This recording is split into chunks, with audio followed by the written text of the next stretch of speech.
میں کوئی اور عنوان نہیں اختیار کیا جا سکتا. جو کچھ ہو سکتا ہے وہ شہزادی کونین نظر کرنا مشکل ہوتا ہے. آپ ان کو درود پڑھیں.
وہاں کیا جاتا ہے کہ جہاں کسی نجاست کا شائبہ ہو، کوئی نجاست پہلے سے موجود ہو.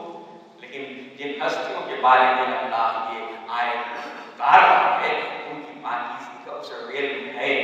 اور پھر جب اپنے ارادے کی بات کرتا ہے تو اس سے یہ بات ظاہر نہیں ہو جاتی ہے، اس لیے کہ اس کے ارادے کے بارے میں کوئی بھی اس وقت کا تعین نہیں کر سکتا. میرے اور آپ کے ارادے کے بارے میں وقت کا تعین کیا جا سکتا ہے. اس لیے میں کوئی کام کرنے کا ارادہ کروں تو آپ پوچھیں گے یہ کب سے آپ نے ارادہ کیا اس کا؟ میں نے ایک گھر بنانے کی بنیاد ڈالی، میں نے گھر بنانا شروع کیا تو کسی نے اگر پوچھا کہ آپ نے کب ارادہ کیا اس مکان کی تعمیر کا، تو مجھے بتانا پڑے گا کہ سال بھر پہلے میں نے یہ پلاٹ خریدا تھا اور میں نے یہ اس پہ تعمیر شروع کیا. ظاہر ہے میں وقت کے قید میں آ گیا، لیکن وہ جو قید وقت کی قید سے آزاد ہے اس کے ارادے کے بارے میں وقت کا کوئی تعین کر ہی نہیں سکتا. اس لیے وہ جب سے ہے جب سے اس کا ارادہ ہے. ہم نہیں جانتے کہ اس کا کب سے ارادہ ہے. ہاں قرآن میں جب آئی تو اس کے ارادے سے مانا ضرور پڑے محمد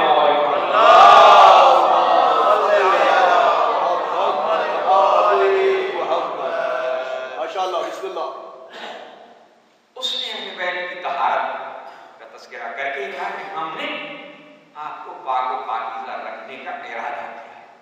ہم نے آپ کو پاک و پاکیزہ رکھنے کا ارادہ کیا اور یہ پاکیزگی ایسی ہے کہ اس کے تقابل میں کوئی اور چیز نہیں آتی. اس لیے ہم نے جتنے رزق ہیں وہ سب آپ سے دور کر دیے. جتنے رزق کہلانے کے لائق ہیں ان سب کو ہم نے دور کر دیا ہے. اور یہ جملہ بار بار جب بھی میں اس کا تذکرہ کرتا ہوں تو میں یہ دہرا دیتا ہوں کہ اللہ نے یہ نہیں کہا کہ ہم نے آپ سے رزق کو دور کر دیا، بلکہ کلیہ دے دیا کہ جو آپ سے دور ہو جائے وہ رزق ہے.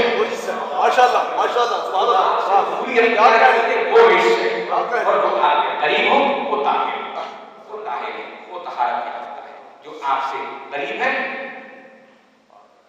جناب حیرت علی گرامی صاحب کا شعر ہے، جنت علی کے قرب شعوری کا نام. جنت علی سے قرب شعوری کا نام. ماشاءاللہ. قرب شعوری ایک ہوتا ہے قرب کہ بھئی آپ میرے قریب ہیں، مجھے آپ سے قربت ہے، لیکن شعور کا قرب. ماشاءاللہ. جنت علی سے قرب شعوری کا نام ہے اور دوزخ علی کی ذات سے دوری کا نام ہے. درود پڑھیں. یہ ولایت میں پاکیزگی کی نشانی ہے. کیوں؟ اس لیے کہ ان کا ذکر ہے جنہیں اللہ نے پاکیزہ کیا. اللہ نے جنہیں پاکیزہ کیا ہے ان کی بلا اس پاکیزہ دل میں آ سکتی ہے. اور امام رضا علیہ السلام کا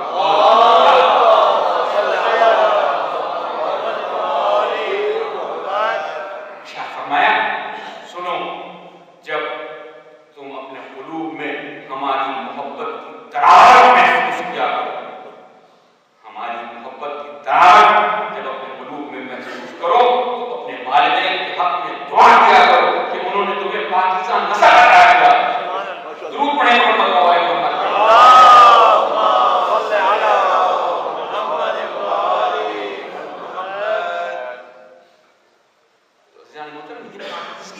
اللہ نے ان کے لیے مخصوص کر دی. قرآن میں جناب مریم کی پاکیزگی کا ذکر ہے. یا مریم ان اللہ اصطفاک وطہرک واصطفاک علی نساء العالمین. ماشاءاللہ. اے مریم ہم نے آپ کو پاک و پاکیزہ کیا اور منتخب کر لیا علی نساء العالمین پر ہم نے آپ کو منتخب کر لیا. آپ کی پاکیزگی ایسی ہے کہ ہم نے آپ کو منتخب کر لیا. جناب مریم کی پاکیزگی کا تذکرہ ہے. ظاہر ہے جناب مریم جیسی پاکیزہ بی بی اس کا تذکرہ قرآن کی زینت بنا، لیکن بڑا فرق ہے. اس لیے کہ جب جناب مریم کی پاکیزگی کا ذکر آیا تو وہاں تقابل میں علی نساء العالمین کہہ کے اللہ نے کہا دیکھو یہ جو پاکیزگی ہے اس کو جانچنے کے لیے ساری دنیا کی عورتیں جتنی ہیں ان کی پاکیزگی کو ایک طرف رکھا جائے اور جناب مریم کی پاکیزگی کو ایک طرف رکھا جائے، اس کے تقابل میں جناب مریم کی پاکیزگی افضل و اعلیٰ ہو جائے گی. لیکن جب بیت کی پاکیزگی کا ذکر آیا تو پھر وہاں کوئی تقابل کی کوئی لفظ نہیں تھا. اللہ نے کہا یہ میں جانتا ہوں کہ یہ پاکیزگی کیسی ہے، اس لیے یطہرکم تطہیرا کہہ کے اللہ نے کہا ایسی پاکیزگی جو پاکیزگی کا حق ہے. سبحان اللہ.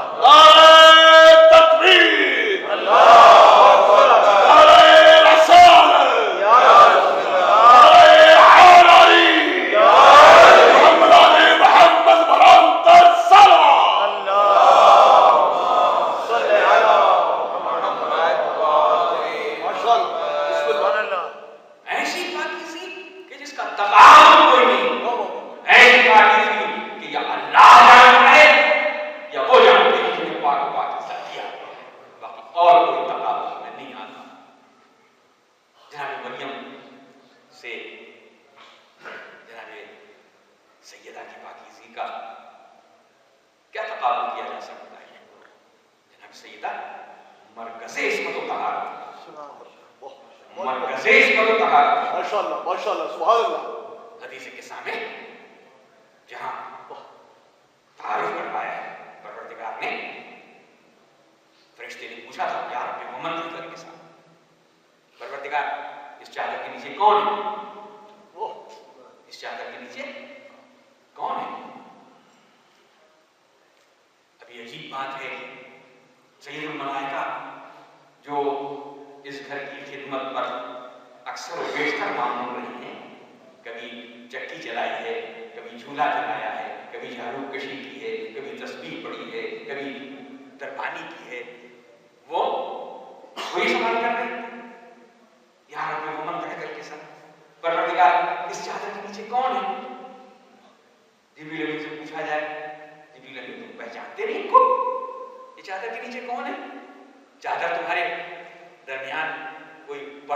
عصمت و طہارت کا نام پہلے لیا.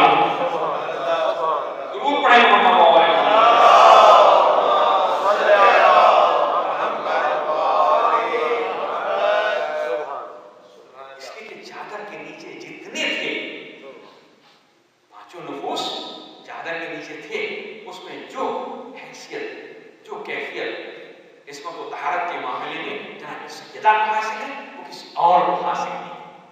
یہ کوئی گستاخی میں نہیں کر رہا ہوں، یہ حقیقت ہے، یہ حقیقت ہے۔ اس لیے کہ جناب سیدہ کی وہ ذات ہے کہ جنہیں عصمت چاروں طرف سے گھیرے ہوئے، چاروں طرف سے عصمت گھیرے ہوئے ہے۔ ان میں سے جتنی ہستیاں ہیں ان میں سے کوئی اس انداز کا نہیں ہے کہ سوائے جناب سیدہ کے کہ جناب سیدہ کا بابا بھی معصوم ہے، جناب سیدہ کے شوہر بھی معصوم ہے، اور جناب سیدہ کے بیٹے بھی معصوم ہے۔ درود پڑھیں محمد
نہ ہوتے تو فاطمہ کا کوئی کف نہ تھا.